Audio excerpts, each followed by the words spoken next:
In this third and final sequence around unlearning, I wanted to try to pull together the two parts that came before. So the first thing that we were talking about is the idea that we tend to learn things at a young age through experience. We tend to develop our habits fairly early on.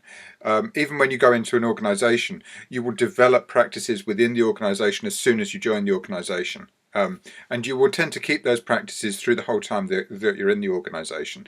So the first thing that we're looking at is how can we actually notice what those practices are, and how can we ask the question of ourselves as to how useful they are. And the second part that I was introducing on the theme of unlearning was around the idea of we tend to think we know. We tend to walk into situations thinking we know. We make judgments before we really consider what the options are.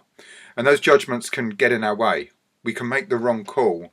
We can treat somebody who is frustrated, for example, as if they're angry because we think we know them. And if you treat somebody who's angry as if they're frustrated, or vice versa, you're not going to make the situation any better. So how do we create this awareness? And this really comes down to a far bigger piece, which is around emotional intelligence. Emotional intelligence is quite a big subject, but there's a really nice little bit of information that sits within this for me that comes from traditional Chinese medicine, which is linked in with Qigong. And within traditional Chinese medicine, one of the things they look at is the power of emotion. Now, there's an idea here that whenever we feel emotion because we have an attachment to something. You wouldn't feel angry about something unless it meant something to you. You wouldn't feel joyful about something unless it meant something to you. It's not to say that emotion is wrong, it's to say that emotion, good or bad emotion, points to a degree of holding on to an idea. It points to something that you are connected to. And this recognition of the emotional response is a fantastic trigger. It's a fantastic key with which to unlock that level of awareness. Today I felt absolutely overjoyed about something. Why?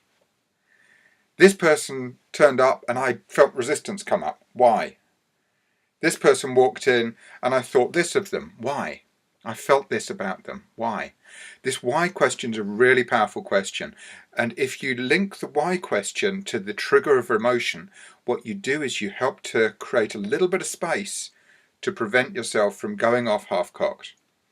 It creates a little bit of space in order to unlearn your response. Because you've noticed the emotion, you've taken the time. So hopefully this idea will be useful. We can delve into these ideas significantly deeper in longer training sessions. And it is only one of the practices that we look at around awareness. But to find out more, contact us at the Green Chair or look me up on LinkedIn.